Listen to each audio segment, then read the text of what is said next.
चलिए students, class 7 subject science अपना topic molar complete करते हैं। ये पहला पैराग्राफ हमने प्रीवियस वीडियो में डिस्कस कर लिया था।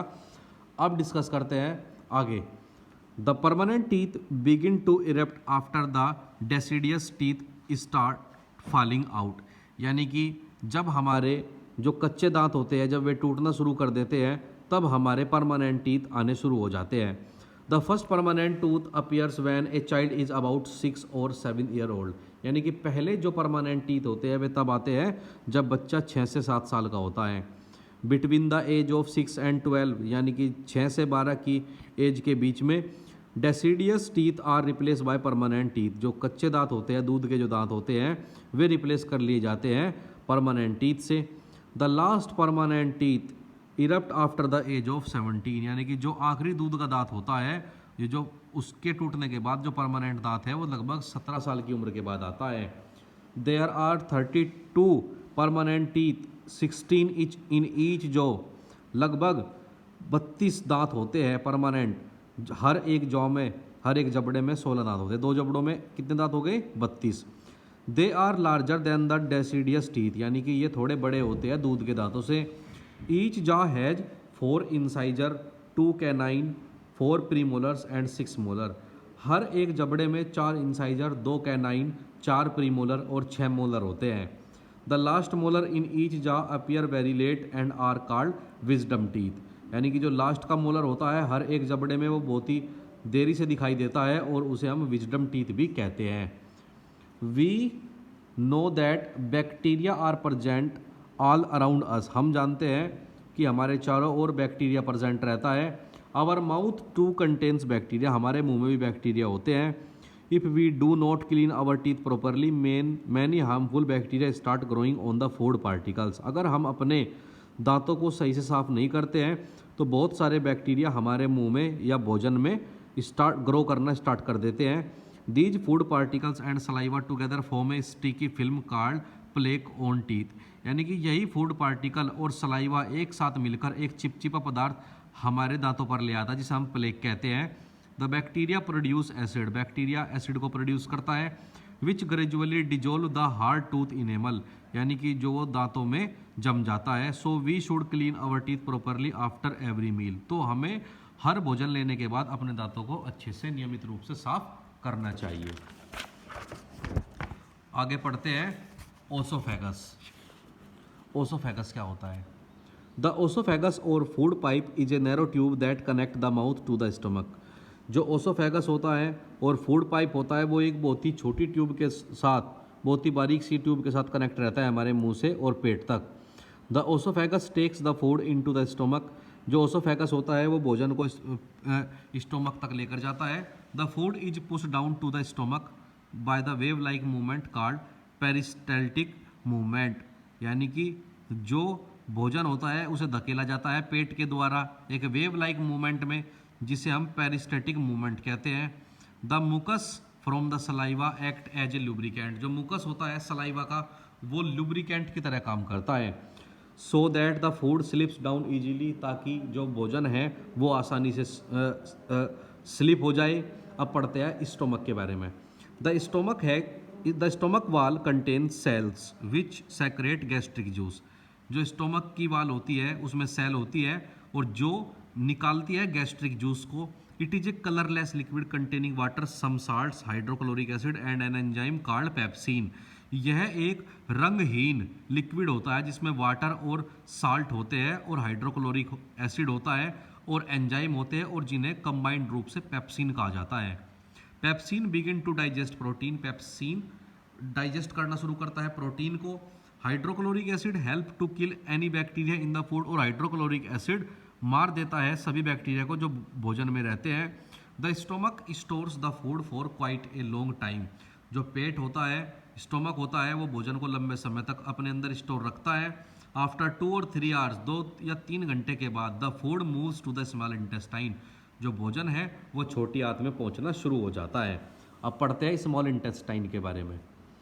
It is a coil tube just beneath the stomach. यानी कि यह एक कह सकते हैं आप एक कोयल के आकार की ट्यूब लाइक स्ट्रक्चर होती है जो पेट में होती है। Different part of the small intestine have different names. जो स्मॉल इंटेस्टाइन के अलग अलग भाग है उनके अलग अलग नाम है। The part next to the stomach is called ड्यूडोनियम।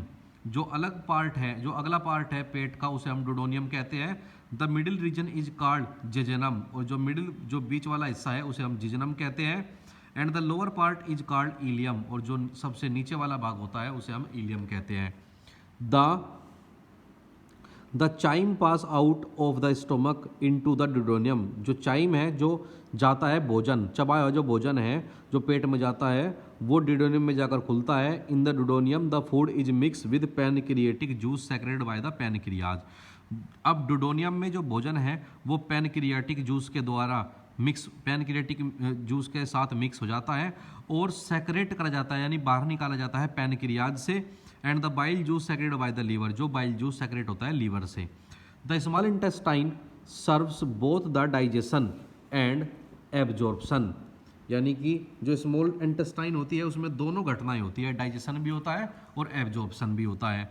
From the ड्यूडोनियम, ड्यूडोनियम से the food passes into the ilium through the jejunum.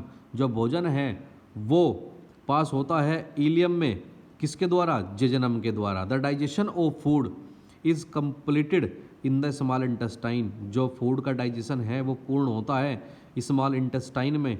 The inner wall of the small intestine are covered with millions of tiny projections called Willie.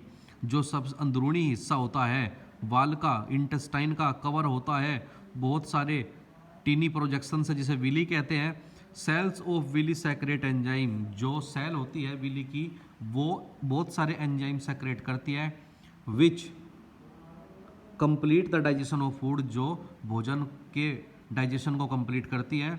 The digested food is absorb into the blood, और digested food हमारे खून में absorb कर लिया जाता है। And the undigested food moves to the large intestine, और जो अनडाइजेस्टेड, जो अनपचा भोजन होता है वह लार्ज इंटेस्टाइन की ओर चला जाता है। अब बात करते हैं लार्ज इंटेस्टाइन की। It has 3 parts, caecum, colon and rectum. जो लंबी आंत होती है, जो बड़े वाली आंत होती है, उसके 3 भाग होते हैं, एक कैकम, एक कोलन और एक rectum. The caecum is a small pouch situated at the junction of the small and large intestine.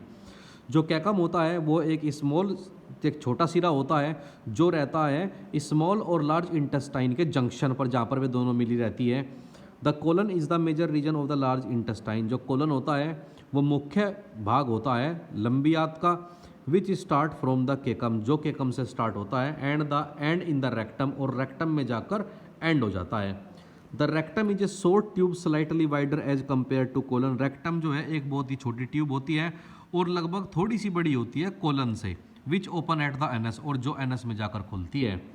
In the large intestine, बड़ी आंत में, liquid and salt are absorb until only solid waste material is left. Liquid और salt जो होते हैं वे absorb कर ले जाते हैं, कब तक? जब तक सॉलिड वेस्ट जो है वो नहीं बच जाता। The final waste product is passed out the body through the anus as faeces. जो बचा हुआ प्रोडक्ट है वो एनस के द्वारा हमारी बॉडी से बाहर आ जाता है। Diarrhoea is a very common in India. जो डायरिया होता है वो भारत में बहुत ही कॉमन होता है, स्पेशली इन चिल्ड्रन, बच्चों में। डायरिया यानी दस्त। This is caused by the infection, food poisoning on indigestion. यह कारण होता है इन्फेक्शन का, फूड पॉइजनिंग का और अपचित भोजन का। इन डायरिया यू में have experience the frequent वेटरी stool, यानी कि जब डायरिया आपको होता है तो आपको भोजन जो है पानी के रूप में आपका बाहर आना शुरू हो जाता है। ठीक है स्टूडेंट, अब आगे पढ़ते हैं। Under severe condition it may be fatal because of the excessive lose of water and salt from the body. कई कंडीशन में ये बहुत ज़्यादा हानिकारक हो जाता है क्योंकि आप बहुत अधिक मात्रा में पानी और साल्ट अपनी बॉडी से निकाल देते हैं। एट दिस टाइम, इसी समय, patients need immediate treatment and should be given plenty of boiled and cooled water with a pinch of salt and sugar dissolved in. इसी समय जो रोगी होता है उसे बहुत ही ज़्यादा आवश्यकता होती है बहुत सारे उबले हुए पानी की और ठंडे पानी की, जिसमें बहुत सारा साल्ट और शुगर डिजोल्व रहता है। This is called oral rehydration solution, और इसी सॉल्यूशन को एक नाम दिया गया है जिसे बोलते हैं ओरल रीहाइड्रेशन सॉल्यूशन यानी ORS। And the process of treatment is called oral rehydration therapy, और इसी प्रोसेस को नाम दिया गया है ओरल रीहाइड्रेशन थेरेपी। तो आज के लिए स्टूडेंट हम इतना ही पढ़ेंगे, बाकी हम नेक्स्ट वीडियो में डिस्कस करेंगे। Thank you class.